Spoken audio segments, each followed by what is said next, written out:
¿Qué tal? Buenas tardes. Buenas tardes. Hola, profe. ¿Qué tal? ¿Cómo estamos? Hola, Buenas tardes, muy bien. ¿Qué tal? ¿Cómo te va? Buenas tardes.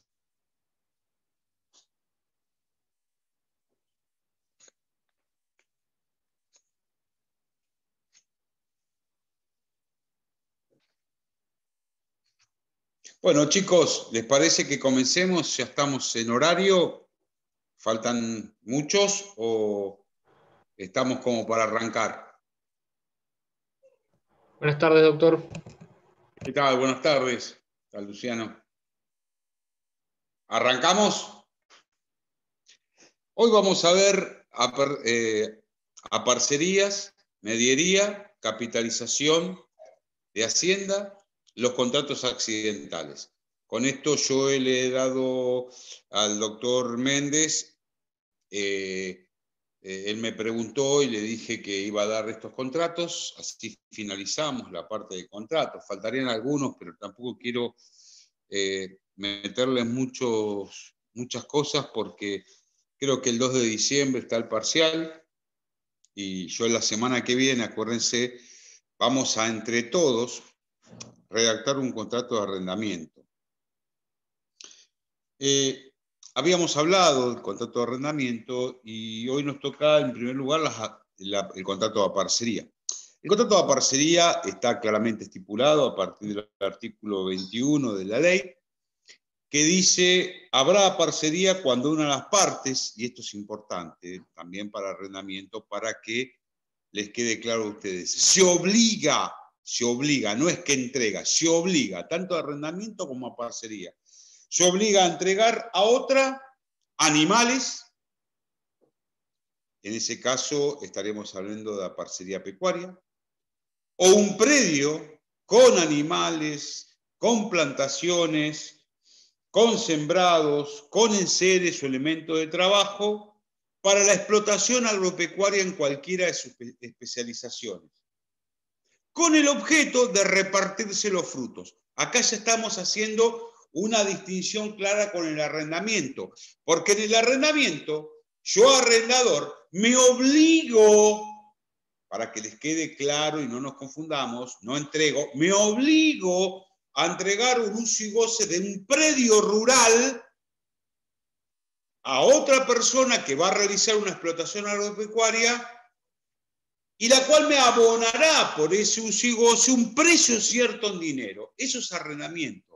Acá, a parcería, yo me obligo a entregar o animales, y será una parcería pecuaria, o un predio rural con enseres, elementos de trabajo, sembrados, animales, maquinarias, para que realice una explotación agropecuaria en cualquiera de sus especializaciones a cambio de un reparto de frutos.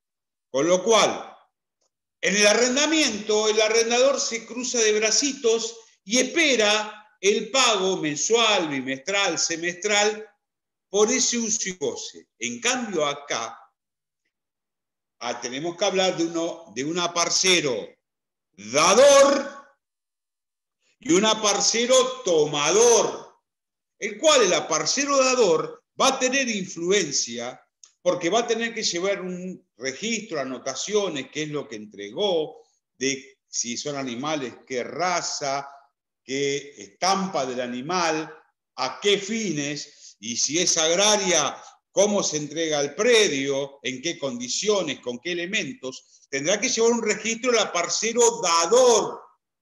Y otra obligación que tiene el tomador, o aparcero, como comúnmente se le dice, es que con una antelación de 10 días tendrá que dar aviso al dador para el reparto de frutos. Ninguna de las partes en la parcería puede disponer de los frutos, productos que se obtengan. ¿Por qué? Porque hasta tanto no esté dada esa notificación de que tal fecha va a ser el reparto de los frutos, ninguna de las partes, y máxime el tomador, podrá repartirlo a su antojo. Claro, si vemos qué tipos hay de parcería, tenemos que decir pecuaria y agraria. Eso es importante tenerlo en cuenta. ¿Qué pasa con la parcería? ¿De qué naturaleza es? Porque muchos dicen, sí, es una sociedad. Yo me obligo a entregar animales en un caso, o un predio con animales, plantaciones, sembrados, y el que lo recibe para elaborarlo va a tener que llevar a cabo la tarea de cualquier especificación agropecuaria y después repartir los frutos. ¿Hay una sociedad o no? ¿Ustedes qué opinan en eso? Sí, es una sociedad, porque tienen un objetivo en común. No, por Vos lo que sabés vimos en que la otra clase no. no sería una sociedad, porque fíjense ustedes una cosa, chicos. Cuando formamos una sociedad, Carlos y Fernando, formamos un ente asociativo distinto a Javier y a Fernando. Será Javier Fernando SRL, Javier Fernando SA. Y se crea una persona jurídica distinta que las personas físicas. En este caso, Juan y Fernando, que realizan un contrato de parcería, mantienen la individualidad de Juan y Fernando. No se crea una tercera persona. Tampoco hay identificación común, porque por un lado Juan y por el otro lado Fernando van a tener cada uno, a distinción de una sociedad que tiene un objetivo común, acá cada uno va a tener su objetivo. Fernando se obliga a ceder el uso y goce de un predio o ceder el uso y goce de animales. Y la otra parte a realizar alguna explotación. Lo que sí va a haber un reparto de los frutos y por supuesto de los gastos también lo habrá. Por eso se entiende que es un ente asociativo de tipo colaboracional. Por eso muchos autores lo que dicen es, no es una sociedad, por más que algunos interpreten que lo es, sino es un ente asociativo de colaboración, teniendo en función un objetivo que va a ser para cada parte distinta de acuerdo a la relevancia que cada una de esas partes entiendan por que han tenido el objeto de ese contrato. ¿Hasta acá vamos bien, chicos? Ha sido mucha la discusión porque en la naturaleza jurídica no podemos, bajo ningún punto de vista, hablar, por supuesto, de un contrato de sociedad. Por lo que yo le dije, no tienen los objetivos comunes y se forma una tercera persona con la sociedad. Acá no, acá se mantienen las personas físicas tendiente a ese laboreo común. Vamos a ver cuáles son las obligaciones. Por supuesto que, como dice la ley, en el artículo 22 son aplicables a los contratos de aparcería en los que se conceda el uso y goce de un predio rural o animales, en este caso sería un predio rural. Y ahora voy a explicar por qué. Los artículos 4 es el plazo mínimo 3 años. Estoy hablando de arrendamiento y de parcería agrícola. Porque como vamos a ver, la parcería pecuaria no tiene los mismos reglamentos porque es ínfima la aplicación de la ley y sí la autonomía de la voluntad. Por supuesto, el artículo 8. ¿Qué dice el artículo 8? El uso irracional de la tierra. Si hay uso irracional, puede haber motivo de resolución de contrato. El artículo 15, acuérdense que el artículo 15 hablaba que es inembargable e inejecutable, tanto lo que es a un año como subsistencia del arrendatario, como también parte de lo que él va a producir, los enseres, elementos de trabajo. Acuérdense que cuando expliqué esto, lo que dije ahí, por un lado un aspecto social, por otro un aspecto humano, preservar al arrendatario, y no cuando hay capital. Si el que es arrendatario, es una sociedad, no se aplica esto. ¿En qué aspecto? Y no se va a aplicar, y lo dice expresamente la ley, quedan excluidos las precedentes prohibiciones los contratos en que sean parte criaderos, semilleros o establecimientos multiplicadores de semilla. Se darán asimismo, en ese caso y concreto, como dice el artículo 15, los beneficios que acuerda este artículo no afectarán el crédito del vendedor y no van a comprender a las sociedades de capital. ¿Por qué? Y porque yo lo que estoy viendo es, con lo que es inejecutable e inembargable, tratar de solidificar, apoyar, ¿a quién? A la persona física. Porque fíjense que ustedes hablan de inembargabilidad y ejecutabilidad y no afectados al privilegio, los muebles, ropas y útiles domésticas que hacen del arrendatario, faz humana, las maquinarias, enseres, elementos animales de trabajo, rodados, semillas y otros bienes. ¿Por qué? Porque ahí estoy privilegiando a la empresa agropecuaria. ¿En qué sentido? En que si yo le resto, es decir, puede embargarse y ejecutarse esos elementos, díganme cómo va a poder proseguir para poder generar productos y cubrir las deudas. Y por último, los bienes para la subsistencia del arrendatario y su familia durante el plazo de 1 año, incluidos semovientes y el producido de la explotación, faz humana. Por lo tanto, es que si hay una empresa, persona jurídica como arrendatario, no va a tener esos beneficios que han sido tenidos en cuenta para un arrendatario persona física. También tengo el artículo 17 de las cláusulas nulas. ¿Qué significa esto? Acuérdense que cuando hablamos de arrendamiento, yo no puedo como arrendador imponer al arrendatario: vas a comprar la materia prima con tal empresa, vas a poner tal semilla, vas a laborear el campo con tales personas, vas a hacer la cosecha con tales personas o con tal empresa, vas a transportar con tal empresa o vender a tal empresa. Es decir, son cláusulas nulas de ningún valor que afecta al arrendatario. Eso también es aplicable para la parcería. Y después el artículo 18, que también se va a dar en lo que es la parcería, son las obligaciones de ambas partes. Y acá me gustaría, cuando hablamos de las obligaciones, después analizarlas. ¿Por qué? Porque ¿de qué tipo son estos caracteres? Y en primer lugar es consensual, y esto para que se les grabe, porque puede haber una preguntita donde se les diga, no me manden al frente. ¿El contrato es un contrato real o un contrato consensual o personal? Y es consensual. ¿Por qué? Porque hay una obligación. Yo no entrego el uso. Eso sería un contrato real. Yo me obligo a entregar. Es decir, hay un consenso, una obligación. Y nace a partir de esa obligación el contrato. Es bilateral porque hay obligaciones para ambas partes. Es oneroso porque las ventajas o beneficios que una parte recibe tiene origen en prestaciones que deben realizarse.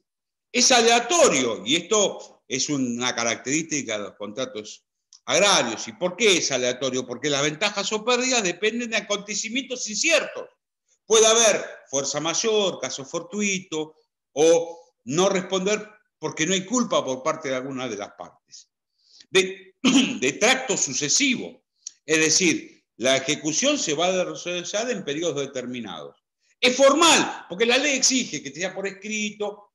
Pero ojo, y si no es por escrito, bueno, también hay que determinar, y la propia ley me lo va a dar cuando se refiere a la última parte, disposiciones comunes a ambos, en donde me determina que se tiene que, deberán ser por escrito, si se hubiese omitido tal formalidad. Por eso es una obligación ad probationem y no ab solemnitatem. ¿Por qué? Si se hubiese omitido la redacción por escrito y se puede llegar a que la formalidad probar con la existencia de algunas normativas dispuestas tanto por el Código Civil y Comercial o como por la ley, cualquiera de las partes podrá emplazar a la otra a realizarlo por escrito.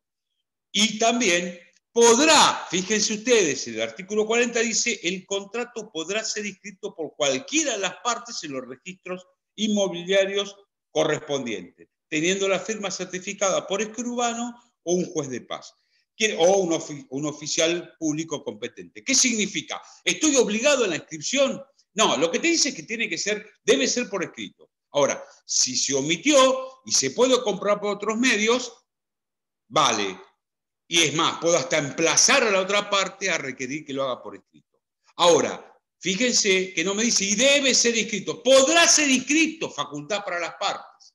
Eso es una cuestión que también es digno de que ustedes lo consideren. Pero no para un examen, que lo consideren para tener en claro. Las formalidades son ad probationem y no ad solemnitatem.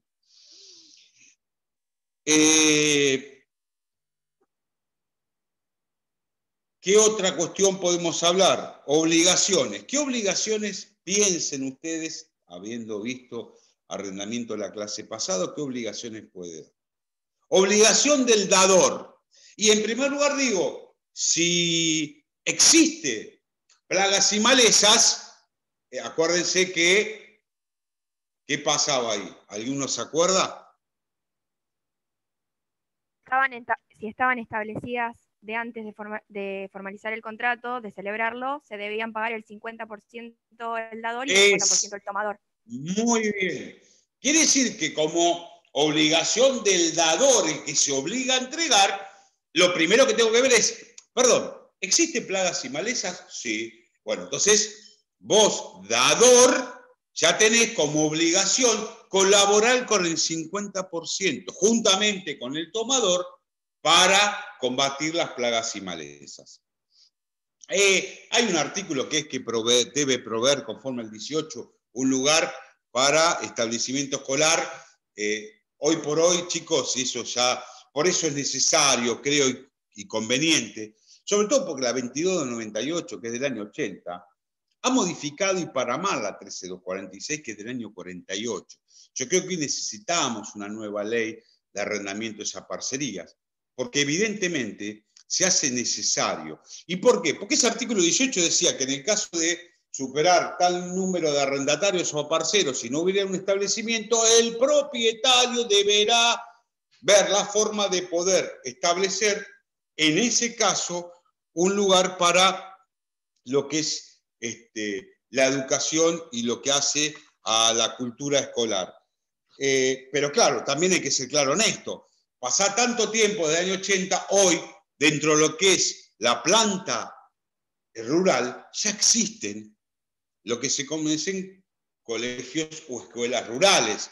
En cada partido de departamento lo habrá. Por supuesto que a veces son trayectos muy, muy extensos, largos, y a veces se complica para aquellos chicos que deben concurrir por la lluvia, hielo, en algunos casos calor. Entonces, esa es una obligación que, bueno, yo creo que ya tiene que estar fuera del contexto de la ley. ¿Qué voy a tener que garantizar si yo soy el que di el predio? Y tenés que garantizar lo que es todo referente a la evicción y vicios redivitorios. Porque si vos te estás obligando a entregar un predio para un desarrollo y vos sabés que ese predio no va a tener los efectos porque presenta algún vicio o tenés que dar la garantía de evicción, en ese caso también estás obligado como aparcero dador. Vuelvo a reiterar. Llevar anotaciones. Acuérdense que yo lo que les dije es, si vos sos aparcero dador, cuando te obligás a entregar el predio vas a tener que anotar. ¿Qué? Las registraciones. Vos entregaste un predio, ¿cómo lo entregaste? Sin animales, sin plantaciones, sin sembrados, sin maquinarias, o lo entregaste con maquinarias, con algún animal, con sembrados. Todo eso tiene que estar con muebles o sin muebles. Es una anotación que debe llegar, y lo determina el decreto reglamentario 8330 de la ley, que establece que debe llevar esa obligación el aparcero dador. ¿Cuáles son las obligaciones del tomador? O sea, ¿quién es el que recibe el predio? Primero, vamos por la primera que tenía el dador. Y bueno, si hay plagas y malezas, yo contribuyo con el otro 50%. Si es que no las hay, me tengo que hacer cargo del 100% de la lucha contra plagas y malezas. Realizar personalmente la explotación. ¿Por qué? Porque acá hay un intuito personal mucho más acentuado. Porque, ojo, chicos, yo acá me estoy dando cuenta que a quien me obligo a entregar el predio va a tener que elaborarlo, tener conocimiento, tener profesionalismo en el sentido de cómo trabajar. Porque, ojo, que después vamos a repartir los frutos. Entonces yo no puedo agarrar a cualquier persona que nunca en la vida realizó ese laboreo, porque evidentemente al finalizar el contrato no voy a tener el mismo rendimiento que si se lo entrego a una persona que es cabal en su saber y entender respecto a la actividad agropecuaria que desarrolla. Conservar los edificios, mejoras y utilidades que se encuentren en el lugar. Comunicar novedades. ¿Qué significa? Que antes de los 10 días de llevar a cabo la cosecha, yo debo dar aviso al ¿quién? Al aparcero dador de que tal fecha será el reparto de frutos y que hasta esa fecha ninguna de las partes puede apropiarse porque existe un condominio. ¿Quedó claro eso, chicos? Hay otra cuestión. ¿Por qué? Porque la ley 13246, ley madre, establecía cómo iban a hacer la contribución y después el reparto de los frutos. Y de manera proporcional. ¿Proporcional cómo? Claro, de manera proporcional a lo que cada uno aportaba. Usted aportó un establecimiento rural, con muebles, con animales, con sembrados, y entonces va a tener mayor posibilidad de reparto de carácter mayor que el que realice la tarea, que es el aparcero dador. ¿Qué pasa? La 2298, que fue 30 años a posteriori de la ley madre, y que no solamente eso, sino acuérdense que modifica y elimina la tácita de reconducción, la revisión, la remisión del contrato, que eran figuras ancladas en la 13246. En esto también. ¿Por qué? Porque dice libremente las partes van a establecer el reparto de los frutos. Pero me deja a salvo, me deja pendiente ahí. ¿Por qué? Porque antes decía de manera proporcional. Hoy no me dice de manera proporcional. Dice libremente. Y eso puede generar en que algunas de las partes, por sapiencia, por avasallamiento o por ineptitud de la otra, hacer un reparto inequitativo. Por eso, la proporcionalidad que establecía la ley 13246 no se respeta en la 2298 y trae consigo un montón de inconvenientes, porque, por supuesto, cuando las partes pactan libremente, lo que debe hacerse es tomar en conocimiento lo que establecía la 13246. A ver, usted que entrega un predio rural vacío, sin muebles, sin lugar de tal y tal cuestión, sin animales, sin sembrados. Bueno, yo voy a poner el capital para trabajar la tierra y cuando hagamos el reparto será 60 y 40. Y ahí se estaría aplicando, y eso tendría que haber dicho, de manera proporcional a lo que cada uno aporte. Por eso, esto ven es otra temática de modificación de la 2298 que no tiene ni pies ni cabeza. No se explica por qué también deja sin efecto. Notificar la fecha de recolección, eso lo tiene que hacer el aparcero dador. Como comunicar cualquier otra cosa importante. El aparcero dador deberá comunicar de inmediato el aparcero tomador deberá notificar de inmediato al aparcero dador cualquier incursión que vea que está afectando la tenencia sobre el inmueble. ¿Qué significa? Discúlpeme, hicimos este contrato. Usted se obligó a entregarme el predio. Yo lo recibí y lo empecé a trabajar. Hay terceras personas ajenas a nosotros que están ocupando el predio. Por favor, realice toda la actividad judicial o prejudicial correspondiente, después judicial, para que no se entorpezca la labor que yo debo desarrollar a los fines de poder cumplir el objetivo del contrato que algunos de nosotros, hemos efectuado. ¿Se entiende? Es decir, cuando hay un estorbo, un despojo o una turbulencia en la posición que estoy ejerciendo yo dentro del predio, debo poner en conocimiento al aparcero tomador. Y también es una responsabilidad de ese aparcero dador que al dar a conocimiento al tomador de esa cuestión, tomar todas las medidas que sean necesarias para que el tomador pueda ejercer libremente sobre el predio la actividad o desarrollo para cumplir el objetivo. Otra cosa es el uso racional del suelo, pero eso ya también lo venimos viendo con la... ¿Por qué? Porque el artículo 18 dice que en caso de un uso irracional puede dar lugar a la resolución del contrato. Y acá me voy también a decir algo. Evidentemente, para hacer un uso racional y que fue elaborado y hablado entre nosotros que llevamos a cabo este contrato, también va a tener que usted, para llevar a cabo un uso racional, llevar a cabo concretamente la actividad que era objeto del contrato.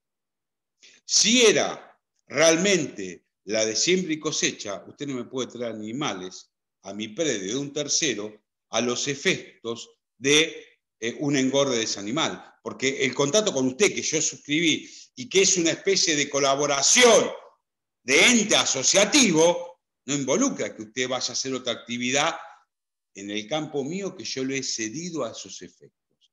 Perdón, no escuché la pregunta que me estaban poniendo recién. ¿Me la podrán repetir?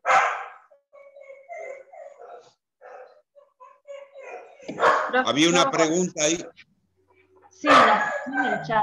Si en ese caso rigen las mismas reglas que se ven reales respecto del tenedor y el poseedor cuando hay privaciones que impidan esa tenencia.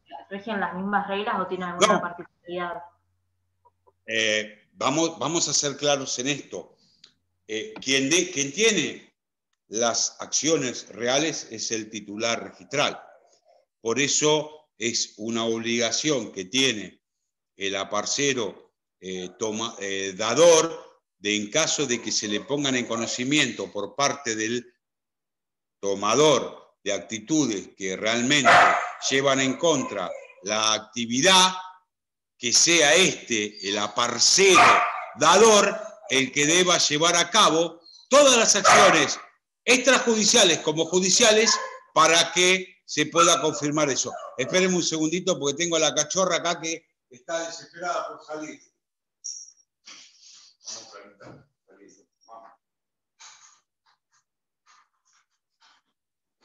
Ay, qué mal te portás. Dale, dale.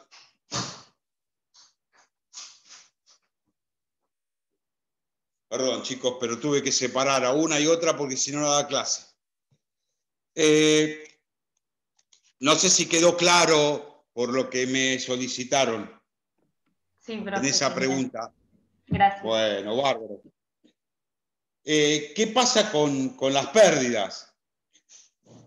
Lo que yo tengo que ver en este caso es que el artículo en su claro contexto de la ley dice que en el caso del reparto, en primer lugar, la pérdida de los frutos va a ser partes iguales.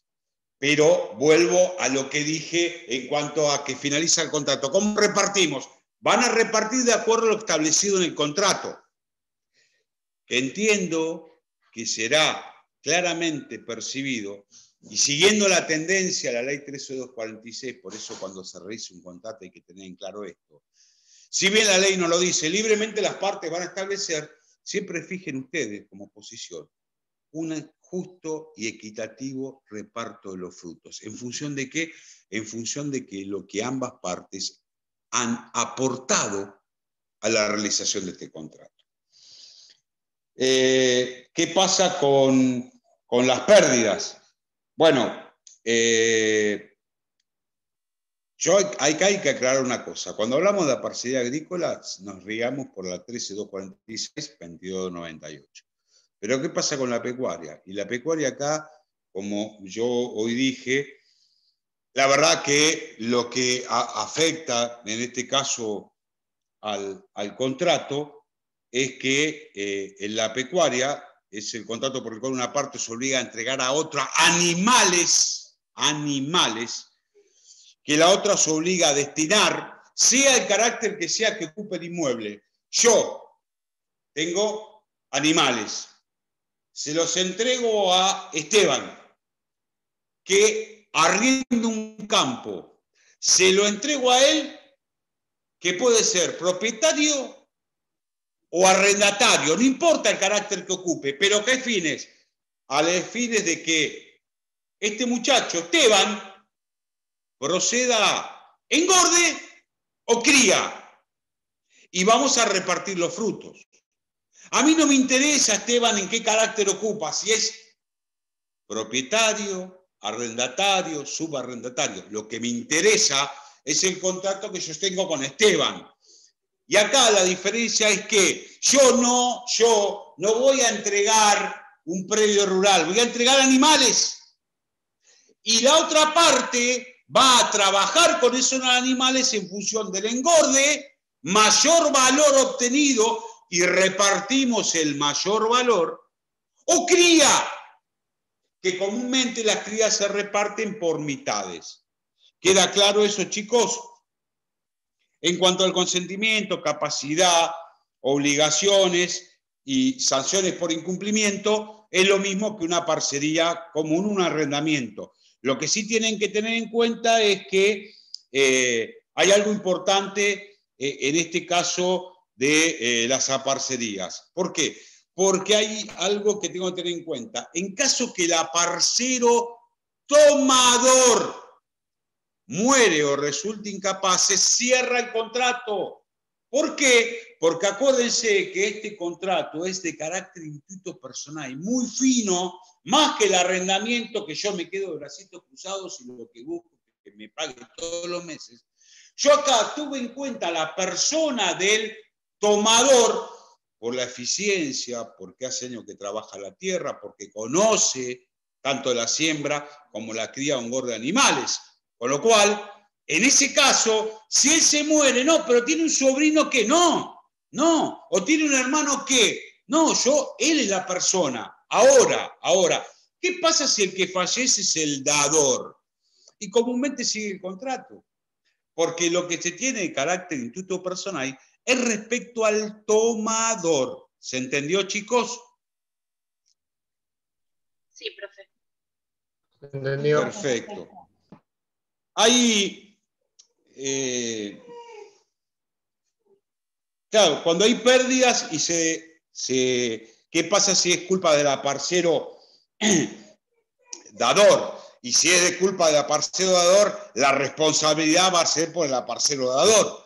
Ahora, si la culpa viene por cuestión del aparcero tomador, va a ser el aparcero tomador. Y si no hay culpa del aparcero dador, el que está trabajando, y evidentemente no va a responder. Y las pérdidas, como dije, en el caso de la pecuaria, van a ser partes iguales, porque no hubo ni responsabilidad ni del que entregó el inmueble, dador, o entregó los animales, como el que recibe el inmueble o recibe los animales.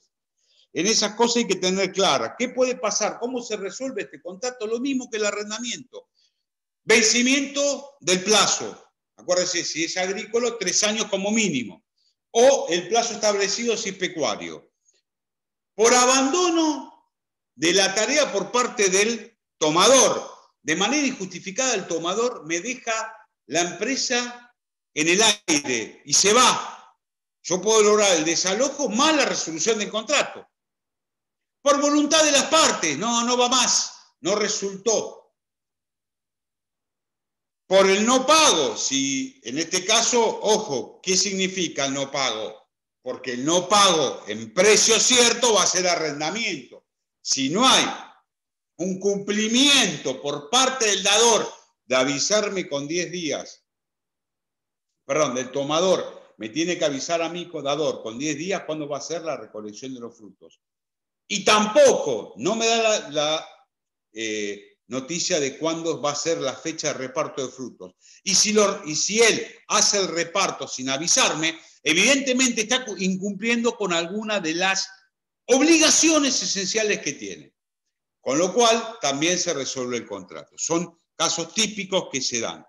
Después tenemos un contrato, que es un contrato de medianería, que claramente yo les voy a decir, se llama mediería agrícola.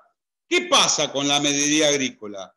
Es una especie de contrato de parcería, claro, pero tienen que dar elementos que caracterizan como tal. Fíjense, mediería, ¿qué idea le está dando?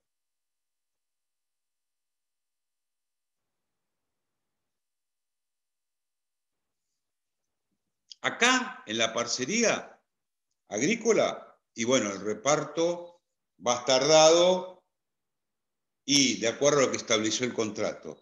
En la mediería,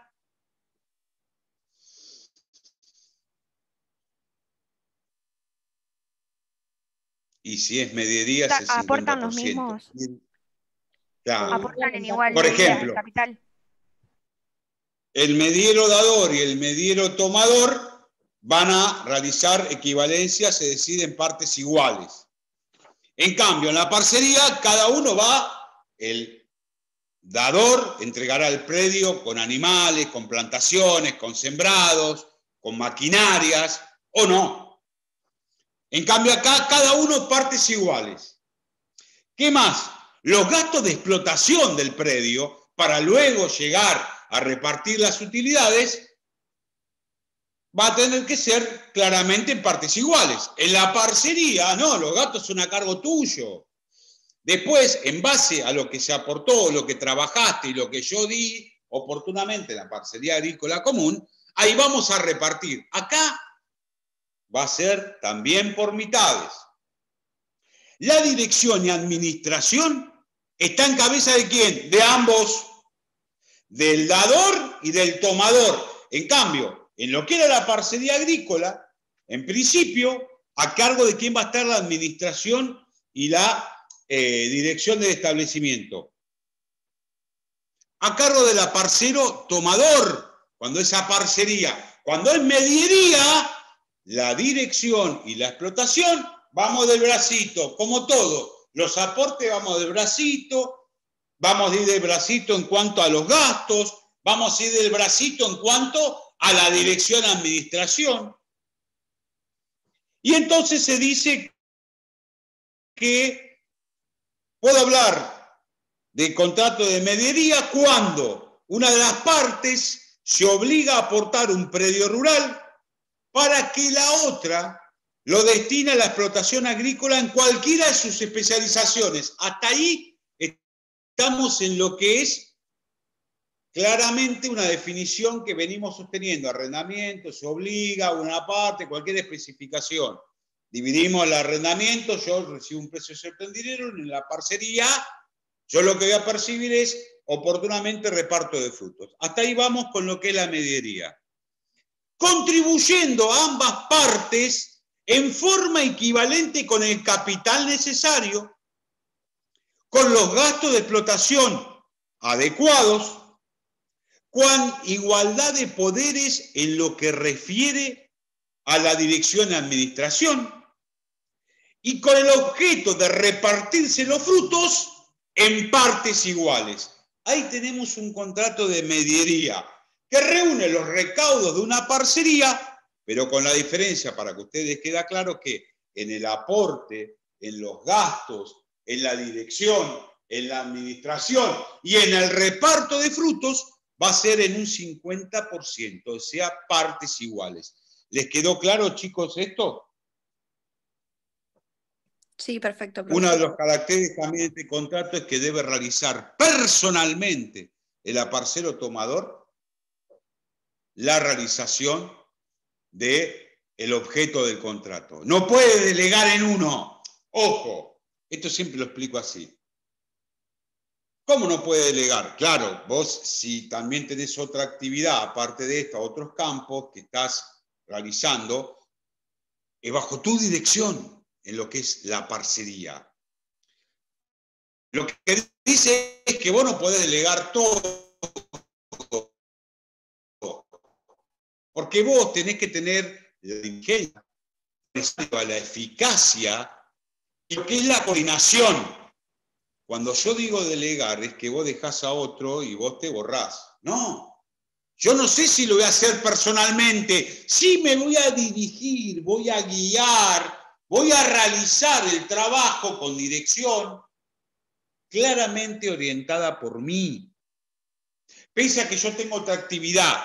No es que necesariamente vos tenés que ensuciarte las manitos, meter la mano en la masa, no, pero tenés que guiar, tenés que adecuar ese trabajo porque es de carácter intuito personal. Yo pensé en vos para realizar el trabajo, porque sé de tu eficiencia, de tu diligencia, de tu trabajo, de tu sapiencia, y eso me va a dar a mi dador que cuando repartamos los frutos va a ser evidentemente en beneficio de ambos, y no en perjuicio de ambos que tengamos que encima erogar mucho más gasto de lo que estaban estipulados. ¿Quedó claro esto, chicos?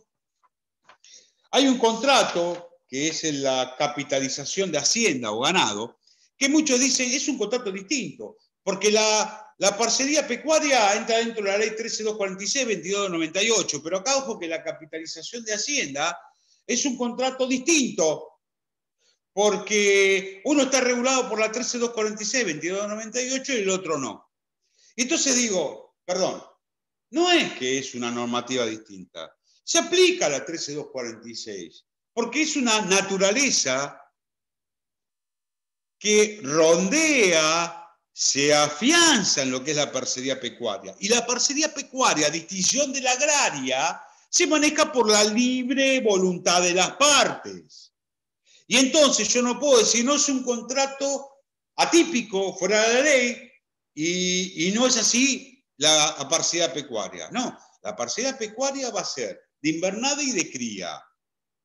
Y la capitalización es una especie de parcería pecuaria. No, pero yo entiendo que como no se rige por la ley 1346, es un contrato autónomo. Y muchos autores, Brevia, Vivanco, dicen, no señor, para nada. Porque en la parcería pecuaria, que está regulado por la ley, también ahí entra a jugar la autonomía de la voluntad de las partes, que no juegan ni en el arrendamiento ni en la parcería agrícola. Ah, bueno, no, pero voy a decir que el contrato de capitalización de hacienda se dividen de manera distinta los... No, en lo que es la parcería pecuaria, y vuelvo a repetir que hay autonomía de voluntad, se reparte de acuerdo a lo que se establece en el contrato. Ah, sí, entonces no es un contrato autónomo. No, es una especie de parcería pecuaria que se rige por la autonomía de la voluntad, en donde yo, a parcero dador, no voy a conceder a otro un campo. Lo que yo voy a conceder a animales, que otra parte, física o persona jurídica, un empresario, los va a recibir y va a realizar una actividad pecuaria de engorde o de cría. Quiere decir que el contrato de capitalización de hacienda o ganado, entiendo, para mí entender, es una especie de parcería pecuaria y no un contrato autónomo. ¿Por qué? Y vuelvo a repetir, la parcería pecuaria se rige más por las normas de la autonomía de la voluntad. Con lo cual, en ese aspecto, por eso digo, son conjuntamente, es una naturaleza idéntica a la parcería pecuaria en contrato de capitalización. ¿Y en qué consiste? En lograr un mayor valor. Yo te voy a entregar animales, dador, a un aparcero tomador o aparcero que va a realizar una actividad. Llegado un momento que hemos convenido, Vamos a repartirnos el mayor valor, si es de engorde. Entró con 150 kilos, lo llevamos a 280. Esos 130 kilogramos vamos a dividir. Claro, y unos dicen, ¿y cuál es el aparcero dador? Yo entrego mis animales. ¿A quién se los entrego? A un aparcero tomador, que puede ser una persona física o una persona jurídica. Perdón, ¿quién se encarga de alimentarlo y todos los gastos de...? Bueno, en primer lugar, si nada dice el contrato, se presume que los gastos van a correr por el tomador. Ahora, puede ser que el contrato diga que los gastos de asistencia, de veterinario y demás, serán a cargo del dador, del dueño de los animales, el capitalista, y no del aparcero tomador. O también se puede establecer que como va a ser una producción del mayor engorde, por ejemplo, mayor valor que requiera, que en el contrato establezcamos que los gastos que hacen falta en cuanto a salubridad, veterinaria y demás, serán compartidos en un 50% por ambas partes. Eso para que a ustedes les quede claro, chicos. ¿En qué sentido? Cuando hablo de capital... ¿Cómo? Disculpe, si no está estipulado en el contrato, entonces hace cargo el dador o el tomador, perdón. Se presume que va a tener que ser el dador, el tomador, quien recibe los animales para realizar la tarea y que va a estar a cargo de esos gastos. Por eso resulta claro, y acá fíjense, si el día de mañana a ustedes les conviene, establecer claramente en el contrato a cargo de quién va a estar esos gastos. Porque se van a evitar después una posible mala interpretación del texto, del contrato, a los efectos de determinar quién se va a hacer cargo y responsable de los gastos que acarrea ese engorde o la cría que vamos a repartir del animal. Entonces, comúnmente se presume que están a cargo de quien recibe los animales, pero se puede estipular que estarán a cargo o del que es propietario y entrega los animales, o que si no en partes comunes. Ojo, si se estableció que van a ser a cargo del dador los gastos, yo te entrego los animales pero me hago cargo de los gastos, por supuesto que en el contrato va a tener que estar claramente determinado que ese dador podrá ingresar al inmueble a los efectos de verificar y de llevar a cabo toda la atención de sus animales. ¿Se entiende? Igualmente en el contrato tendrá que estar una cláusula que permitirá que el tomador permita el ingreso del dador a los efectos de que se inspeccione el laboreo. Supongamos que sea el tomador quien va a hacerse cargo de todos los gastos. Por supuesto que después en la distribución será distinto. ¿Por qué? Porque yo recibí los animales, pero me hago cargo de todos los gastos, inclusive la alimentación. Ahora, ojo a esto. Eso no implica que también quede garantizado en el contrato que pese a ello, yo estoy como dador permitido, se me va a permitir el ingreso al predio. ¿Para qué? Para constatar la inspección de los animales. Si bien los animales, si hay pérdidas, se pueden repartir por partes iguales, ojo, siempre también hay un tema que es, hasta tan cantidad de mortandad, el tema es partes iguales. Ahora, si supera tal cantidad de mortandad, o sea, es excesiva, y a su vez determinamos que vos como tomador no fuiste diligente en el cuidado, se acabó el de partes iguales, sino que ahí sí o sí, necesariamente, vamos a tener que decir la responsabilidad en la muerte de de acá en adelante los animales es cuestión tuya. ¿Por qué? Porque había un 5% que habíamos establecido de mortandad que nos hacíamos cargo los dos. Pero habiendo superado ya hay un 10% de mortandad de animales, y viendo que vos no realizaste la asistencia con veterinario, la vacunación y demás, evidentemente hay causas imputables que van a ser para vos. Con lo cual, puedo pedir la resolución del contrato, más los daños y perjuicios que hay rogado esa mala atención y delicada cuestión que es la debida diligencia en la tarea. Porque yo a vos te elegí para realizar este contrato por tu capacidad, por tu idoneidad, por el trabajo que va desempeñando. Y realmente hoy no lo está llevando a cabo debidamente. ¿Quedó claro, chicos, eso? Sí, profe, bárbaro. Bien. Quedó claro. El contrato de feedlot o engorde. Feedlot traducido significa lote de alimentación. Es un contrato mediante el cual una persona se compromete a engordar o a alimentar animales de otra persona. Claro, teniéndolos donde, encerrados en un corral, no al aire libre, en el campo, como puede ser un contrato de pastaje que ya veremos, pastoreo.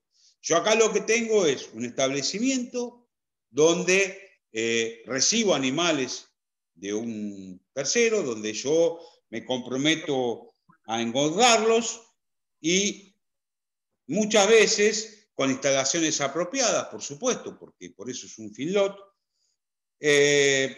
para alimentarlos con una dieta especial. Se llama el sistema de engorde a corral. Acá puede ser claramente un sistema de engorde intensivo o un engorde o terminación a corral. Es decir, por un lado, en un predio, él los alimentó y después, para finalizar el último toque del engorde, hacemos el contrato de feedlot. Por supuesto, yo les puedo asegurar que en la mayoría de los casos, hoy por hoy, se termina de engordar a feedlot. Y me dice, ustedes me pueden decir, doctor, ¿y cómo sabe usted eso? ¿Y alguna vez alguno de ustedes comió carne? Algún asadito han comido, salvo aquellos que son vegetarianos o que tienen alguna otra especialidad, que no es la de vegetarianos, sino la de veganos, pero alguna vez, sacando ellos, ¿han comido asado ustedes? Sí. Sí, obvio. Bien. ¿De qué color es la carne que comen? A veces es más oscura, normalmente es bastante más oscura. Y la carne... Pero siempre es roja, sabor rico. No, hay una carne más dura que... peor que como una madera. Sí, depende también de la carnicería, pero digo, en principio, chicos, casualmente un amigo mío tiene explotación de campo y demás, y justo era el cumpleaños de 80 de la madre, y me dice, ahora vas a ver la distinción de un animal engordado a feedlot con lo que nosotros engordamos en un predio que tenemos dispuesto para ello. Por supuesto, la carne más suave... Es diferente la carne. No sé si es totalmente diferente, a eso te iba a decir. Me quedo con la de feedlot, chicos. Me quedo con la de feedlot. La carne de la carnicería, y mi tía una vez le compraba a un hombre que tenía campo y la probaba así, era diferente la milanesa. O sea, lo notabas en la milanesa, que es un corte... no solamente eso. Si vos comés asado o carne, no por ahí hecha en milanesa, es más oscura, es más amarga, es más suave. Sí. Es más suave, pero también tenés la contra que es amarga, de un color raro, que no es del color coloradito que vos decís, voy a la carnicería, uy, cómo está este asadito, cómo está este vacío, no, es como más cómo oscura. Están estas entranitas. Son más oscuras y más amargas. Le dije, la verdad, prefiero la de feedlot. Esto de feedlot es el contrato que hoy por hoy se viene utilizando. también esto va y se puede relacionar con el medio ambiente. Me acuerdo que en la oportunidad en que yo era secretario del Juego Civil 14, en la ciudad de Balcarce habían iniciado un emprendimiento de Finlot, y como ustedes saben, y lo que está la ley de amparo, habían presentado una acción colectiva tendiente a no a la instalación. Entonces hubo que llevar a cabo una audiencia pública, donde cada una de las partes daba su opinión y especificaba con testigos y con personas por qué sí y por qué no. Realmente, en primer lugar, ya había un Finlot ahí. Muchos decían, claro, esta persona que tiene el Finlot es de Balcarce, es oriunda, hace años. En cambio, este viene de afuera, no es oriundo de Balcarce. Habían establecido el Finlot a una distancia no razonable, casi 1 kilómetro o menos de un lugar donde se había establecido edificio, por supuesto, de baja altura, 3 pisos, o no sé si eran 2 pisos y eran muchas casas. Y una de las cosas que decían los propietarios es que, evidentemente, cuando cambiaba la orientación del viento, todo lo que era los desperdicios de los animales y las necesidades se juntaban y le iban directamente a lo que es el ámbito habitacional. Y en principio se determinó la no instalación. Por supuesto, claro, una pérdida económica muy grande porque ya se había preinstalado todo, y ahí donde viene la asociación de Balcarce, donde plantea este juicio de carácter colectivo a los fines de la no instalación. Pero tampoco estaban dadas los extremos de lo que hace a medio ambiente y sobre todo el impacto ambiental, porque no había sido tenido en cuenta al momento de autorizarse el establecimiento. Por supuesto que esto genera muchos trastornos, por eso es aconsejable que no se haga en una zona urbana, porque esto genera, por supuesto, un montón de inconvenientes a la planta urbana. En este caso, si bien estaba a las afueras, en ese momento se había instalado un barrio, un lugar donde estaba anclado, donde había claramente mucha gente viviendo y con muchos percances a partir de la instalación de este Finlot. Por último, tenemos los contratos accidentales. Y claro, los contratos accidentales están establecidos en el artículo 39 y siguiente de la ley 13246, reformada por la 2298. ¿Qué dice la norma? Quedan excluidos de las disposiciones de esta ley, con lo cual ustedes dicen, pucha, si quedan excluidos, no se aplica la ley, o sea, están fuera de la ley. Y yo les voy a decir, son 2 contratos los accidentales.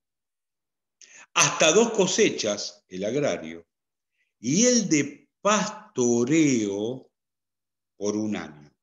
¿Qué significa? ¿Están excluidos de la ley? ¿Quiere decir que la ley? No. Están excluidos de la diagramación de la ley en cuanto a la normativa. Por ejemplo, si son hasta 2 cosechas en 1 año y el de pastoreo por 1 año, ustedes imaginarán que no va el plazo mínimo de 3. Lo que quiere dejar claro es, la ley en su artículo 39 lo cita, están dentro de la normativa, pero le quedan excluidas las disposiciones de la ley en cuanto a arrendamiento y a parcería.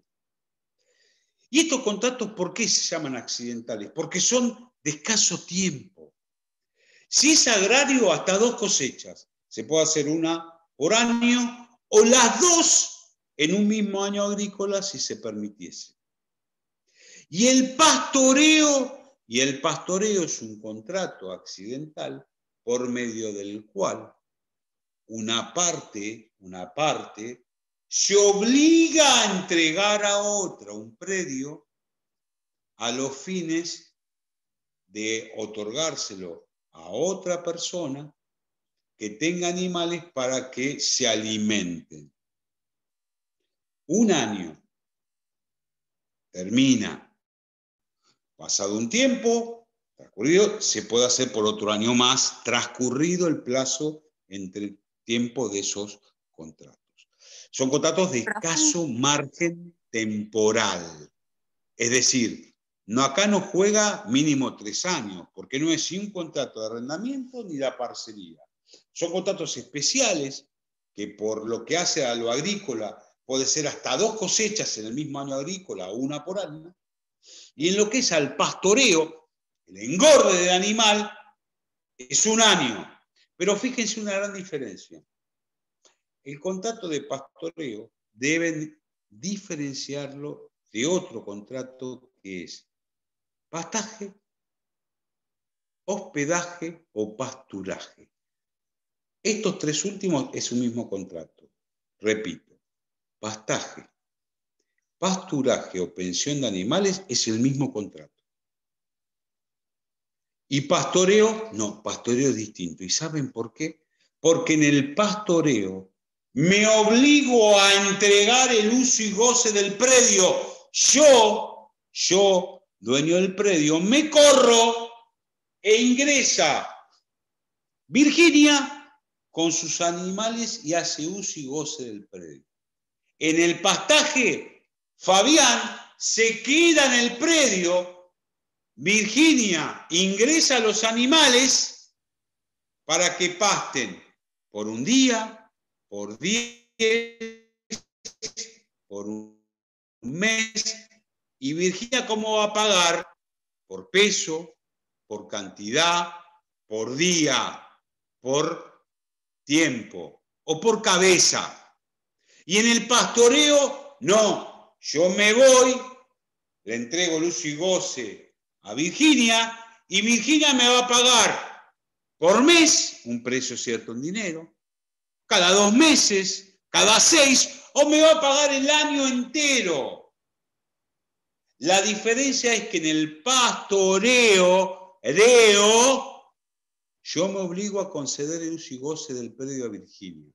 En el pastaje, pasturaje o pensión de animales, pensión u hospedaje, para que le quede claro, yo me quedo en el predio, recibo los animales de Virginia y a Virginia le cobro por cabeza, por tiempo, por raza, por condiciones del animal.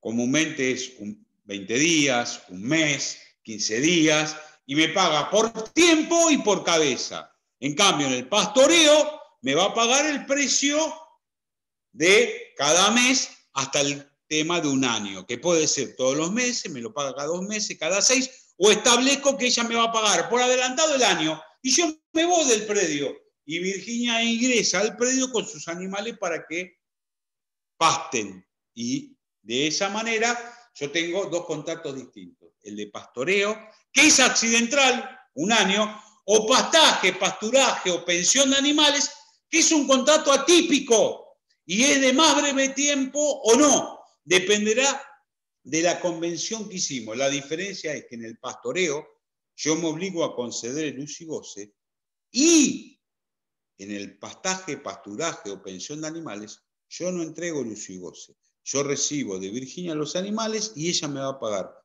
por peso, cantidad o cabeza o tiempo. ¿Se entendió esto, chicos, la diferencia? Sí, profe. Bien. ¿Qué es importante? ¿Qué es lo más importante en esto? Que si bien están excluidos de la ley los incluye como normativa, pero de la ley de arrendamiento esa parcería, o sea, ¿se aplica? No. Establece un término de lo que ellos establecen para cortos contratos. 1 año, que puede ser hasta 2 cosechas en el mismo año, o obligación de conceder uso y ingreso por 1 año al contratante para que ingrese y utilice el uso y goce del predio en el caso del pastoreo. Ahora bien, ¿por qué es conveniente que se haga por escrito? Muy simple. ¿Se puede hacer verbalmente? Sí, pero no les conviene. Y voy a explicar por qué. Porque la ley dice que cualquiera de las partes que haya realizado este contrato podrá ir al juez, golpearle la puerta y llevar el contrato para calificarlo y homologarlo. repito, cualquiera de las partes podrá llevar al juez, golpear, su señoría, acá está el contrato, hasta 2 cosechas, o contrato de pastoreo, para que usted lo analice, vea en qué condiciones está, y vea y considere si se califica o hasta 2 cosechas o hasta pastoreo. El juez puede decir, no, fíjense, acá establece un plazo mínimo de 3 años, no es un contrato de pastoreo.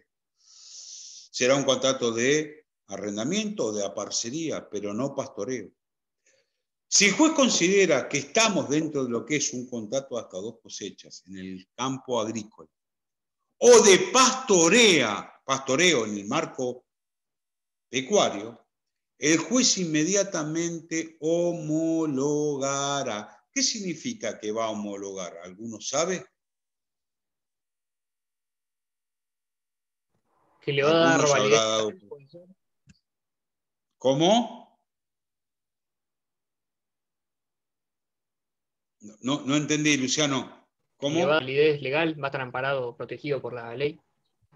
¿Y por qué? Que va a tener protección legal, puede ser. Sí, pero ¿por qué le va a tener? Porque... ¿Por qué? No, estoy pensando, no se me ocurre. Porque el juez lo homologó, no. Cuando ustedes dicen, ¿y qué significa que el juez lo homologó? ¿Qué adquiere un auto interlocutorio homologado?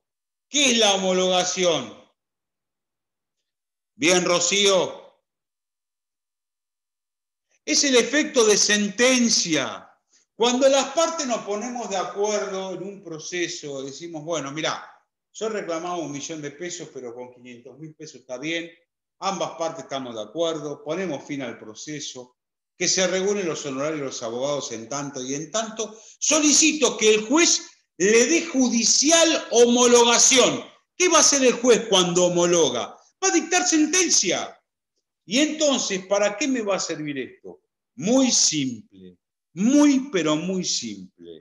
Imagínense ustedes que yo realicé con Virginia el contrato de pastoreo, o hasta 2 cosechas. Se termina el periodo. Virginia va a negarme el predio que yo le di en pastoreo o el predio que yo le di para que realice las 2 cosechas. Virginia no me lo entrega, sin una obligación, cuando vence el contrato lo tiene que entregar. ¿Qué es lo que va a pasar?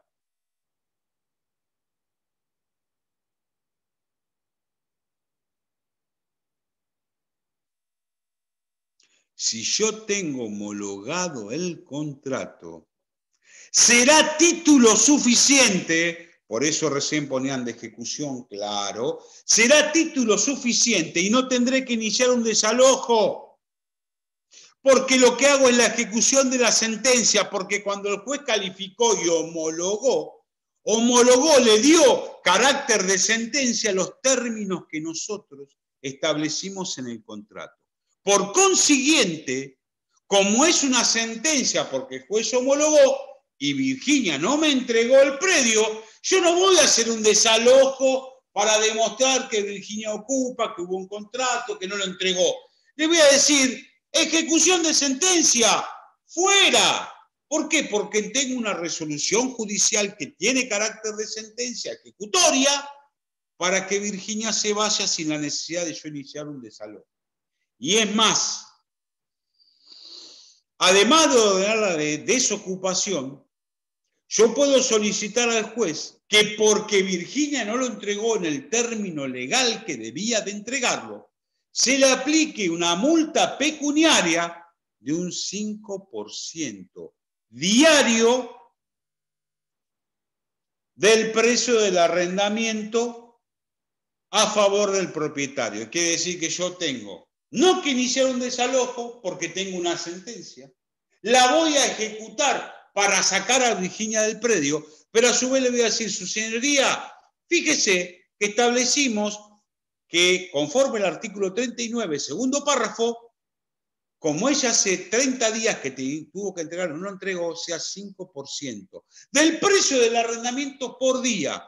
Y eso también va a dar lugar a una pena pecuniaria a favor mío, propietario, y en contra de Virginia, que no entregó en el debido término y tiempo oportuno el inmueble en cuestión.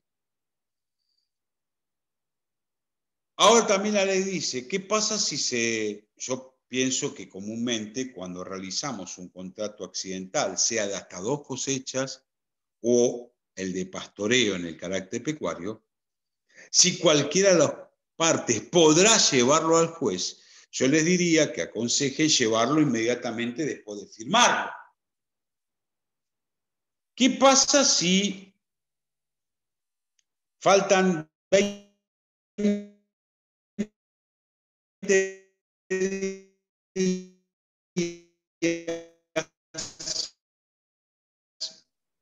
para eso? Y para que el juez lo califique y lo homologue, y llego 15 días antes de la fecha de Virginia de que automáticamente salir del predio. Lo que dice la ley es que en caso hasta 15 días antes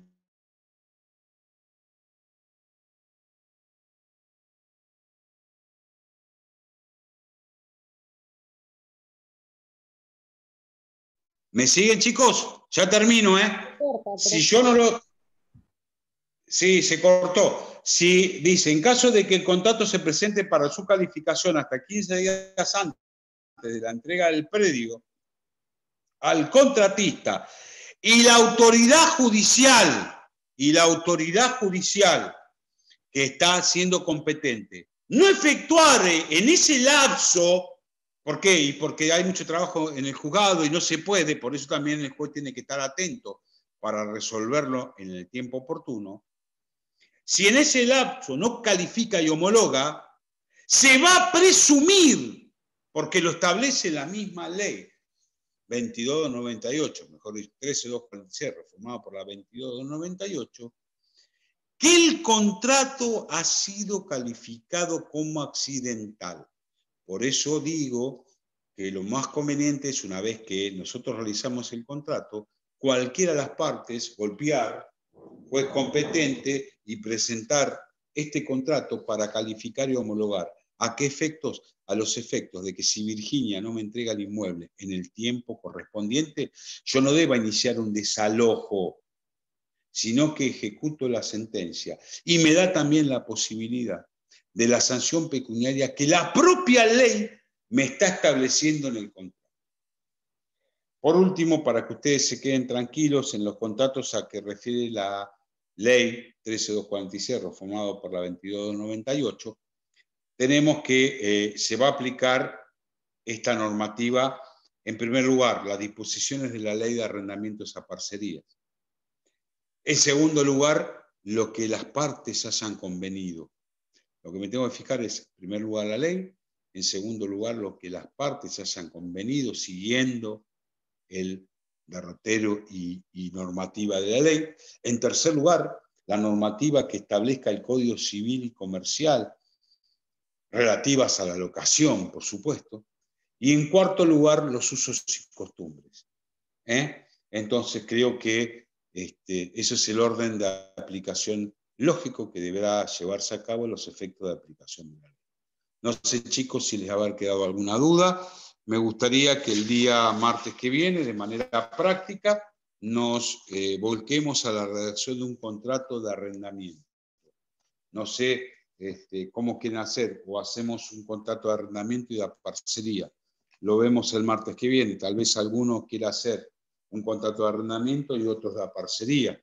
Y lo vamos comentando, por ejemplo, Convención 1, ¿qué cláusula primera? ¿Qué va a establecer? Y ahí lo vamos redactando entre todos para que todos estemos en condiciones de decir, bueno, yo termino la cursada de Derecho a los Recursos Naturales entendiendo lo que es el medio ambiente, impacto ambiental, competencia de los jueces en torno a esto, que eso es lo más importante, y la autonomía del juez para determinar la atención, carácter y competencia en los temas de daño ambiental y lo que hace al medio ambiente, pero también aprendí a redactar un contrato que evidentemente, como estoy cerca o vivo o voy a ejercer cerca de zonas rurales, puedo llegar a redactar un contrato si alguna de las partes me lo pide. Y eso para mí es muy importante en el área que yo estoy enseñando, porque me parece que es un logro para ustedes muy importante.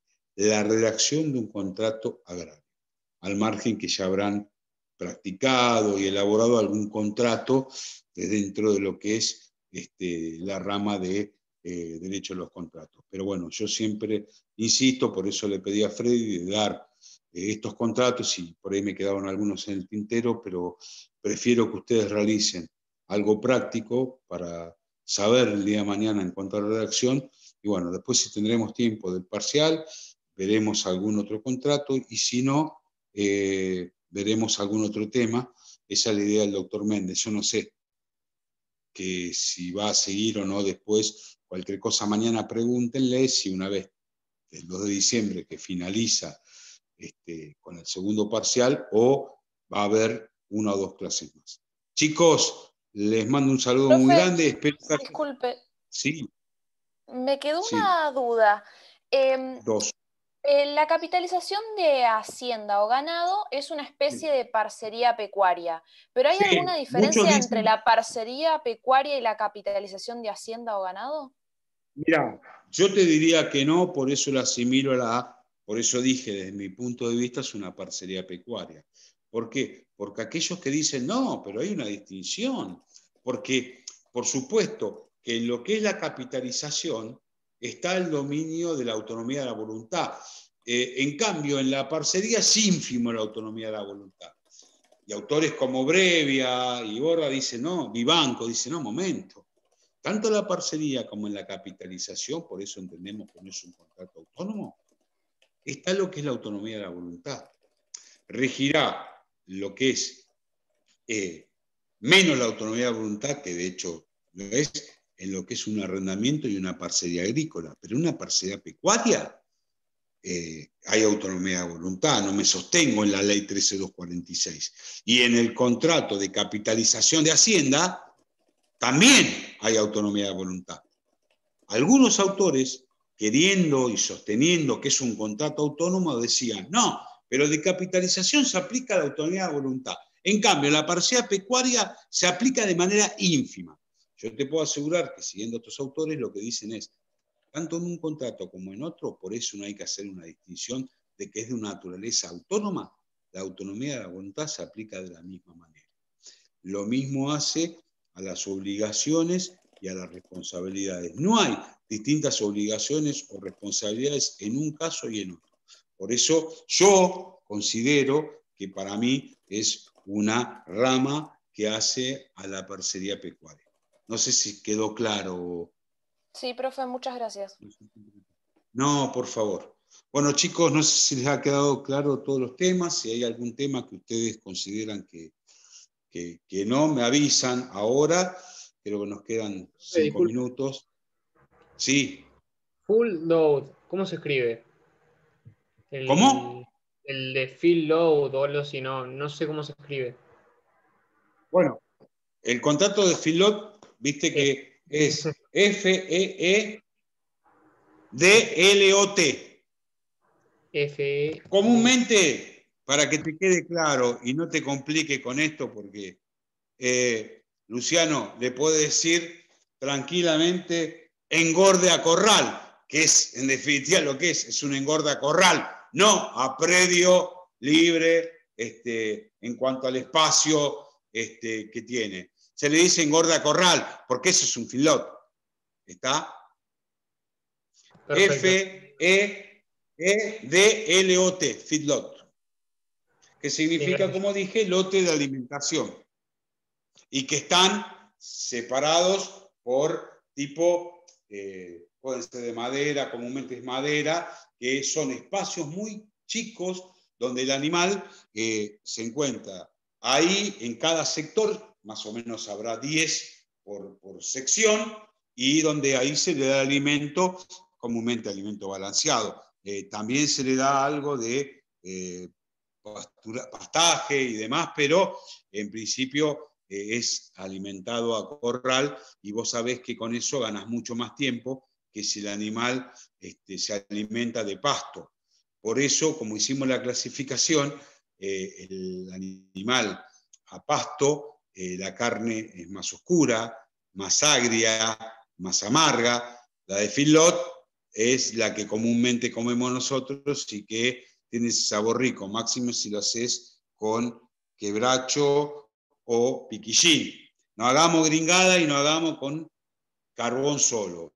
Mezclemos con algo para que le dé un toque de sabor a esa madrita. ¿Está, Luciano? ¿Quedó? Quedó. Gracias por no sé si... No sé si habrá alguna otra pregunta, chicos. Gracias. Vayan pensando qué grupo quiere hacer, si quieren dividir en grupos, quién quiere hacer un contrato de parcería y quién uno de arrendamiento, o si quieren hacer un contrato de hasta 2 cosechas o de pastaje o pasturaje, lo manejamos. Gracias, chicos, y no se hagan problema por el examen, porque como fue el primero, verdadero o falso, y lo que yo tomo es todo lo que di en clase. Quédense tranquilos que no andamos buscando preguntas raras para que lo que se dio en clase es lo que se va a tomar. Así que con eso le alcance y le sobra. Me quedo más tranquilo, el día martes que viene profe, realizamos un contrato, porque eso para mí es lo más importante, que ustedes sepan redactar un contrato. Chao, chicos. Muchas gracias. Gracias. Chao, profe. Chao, muchas gracias. Gracias.